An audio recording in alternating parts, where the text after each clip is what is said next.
ಮೈಸೂರಿನಲ್ಲಿ ಮಿತಿ ಮೀರ್ತಾ ಇದೆ ಪುಂಡರ ಹಾವಳಿ. ಮಸೀದಿ ಒಳಗಡೆ ಯುವಕರಿಂದ ಹಲ್ಲೆ ಮಾಡಿರುವಂತಹ ಆರೋಪ ಕೇಳಿ ಬರ್ತಾ ಇದೆ. ಎಸ್ಎಸ್ ನಗರದ ಅಪ್ನಾಘರ್ ಮಸೀದಿಯಲ್ಲಿ ನಡೆದಿರುವಂತಹ ಘಟನೆ ಇದು. ಮೊಹಮ್ಮದ್ ಅಯಾನ್ ಎನ್ನುವಂತಹ ವ್ಯಕ್ತಿಗೆ ದಳಿತ ಮಾಡಲಾಗಿದೆ.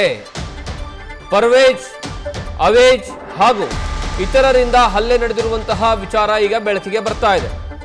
ನನ್ನ ಮಗನಿಗೆ ಹಲ್ಲೆ ಮಾಡಿ ಬೈದಿದ್ದಾರೆ ಅಂತ ಈಗ ಅವರ ಪೋಷಕರು ದೂರನ್ನು ನೀಡಿದ್ದಾರೆ. ಕ್ಷುಲ್ಲಕ ಕಾರಣಕ್ಕಾಗಿ ಹಲ್ಲೆಯನ್ನು ಮಾಡಲಾಗಿದೆ.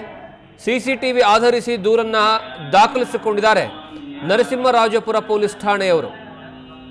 ನೀವು ದೃಶ್ಯಾವಳಿಗಳಲ್ಲಿ ನೋಡ್ತಾ ಇದ್ದೀರಾ, ಇದು ಮಸೀದಿಯ ಒಳಗಡೆಯ ದೃಶ್ಯಾವಳಿಗಳು. ಮಸೀದಿಯ ಒಳಗಡೆನೆ ಯಾವ ರೀತಿಯಾಗಿ ರೌಡಿಗಳ ರೀತಿಯಲ್ಲಿ ಪುಂಡಾಟಿಕೆ ಮೆರೆದಿದ್ದಾರೆ ಅನ್ನುವಂತಹ ವಿಚಾರ ಗೊತ್ತಾಗುತ್ತೆ.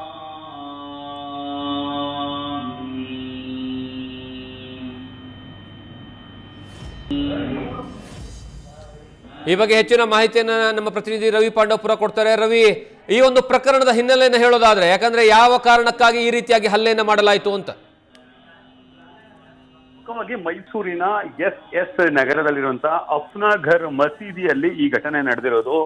ಮಸೀದಿಯ ಒಳಗಡೆ ಯುವಕರಿಂದ ಹಲ್ಲೆ ನಡೆದಿರುವ ಆರೋಪ ಇದೆ. ಮೊಹಮ್ಮದ್ ಅಯಾನ್ ಖಾನ್ ಎಂಬುವರಿಗೆ ಪರ್ವೇಜ್ ಹಾಗೂ ಅವೇಜ್ ಎಂಬುವರು ಮತ್ತೆ ಅವ್ರ ಜೊತೆಗೆ ಒಂದಷ್ಟು ಮಂದಿ ಸಂಗಡಿಗರು ಸೇರ್ಕೊಂಡು ಹಲ್ಲೆನ ನಡೆಸಿದ್ದಾರೆ ಅಂತ ಹೇಳಿ ನರಸಿಂಹರಾಜ ಪೊಲೀಸ್ ಠಾಣೆಯಲ್ಲಿ ಅಯಾನ್ ಖಾನ್ ಅವರು ಈಗ ಸದ್ಯ ದೂರನ್ನ ದಾಖಲಿಸಿದ್ದಾರೆ. ದೂರು ನೀಡಿರುವಂತಹ ಅಯಾನ್ ಖಾನ್ ಅವರ ದೂರಿನ ಮೇರೆಗೆ ಸಿಸಿಟಿವಿ ದೃಶ್ಯವನ್ನ ಪರಿಶೀಲಿಸಿದಂತಹ ಪೊಲೀಸರೇ ಬೆಚ್ಚಿ ಬಿದ್ದಿದ್ದಾರೆ.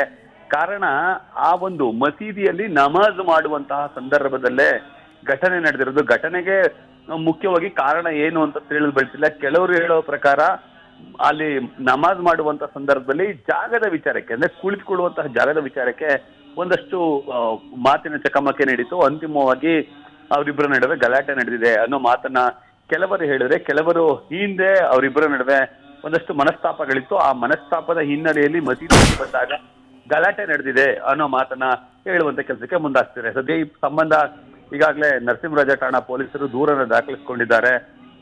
ಈ ಒಂದು ಪ್ರಕರಣಕ್ಕೆ ಸಂಬಂಧಪಟ್ಟಂತೆ ಪರ್ವೇಜ್ ಹಾಗೂ ಅವೇಜ್ ಇಬ್ಬರನ್ನು ಕೂಡ ಕರೆಸಿ ವಿಚಾರಣೆ ನಡೆಸುವುದರ ಜೊತೆಗೆ ಅವರ ವಿರುದ್ಧ ಸೂಕ್ತ ಕಾನೂನು ಕ್ರಮ ಜರುಗಿಸುವುದಾಗಿ ಕೂಡ ತಿಳಿಸಿದ್ದಾರೆ. ಜಗದೀಶ್, ಥ್ಯಾಂಕ್ ಯು ರವಿ, ನಿಮ್ಮೆಲ್ಲ ಮಾಹಿತಿಗಾಗಿ.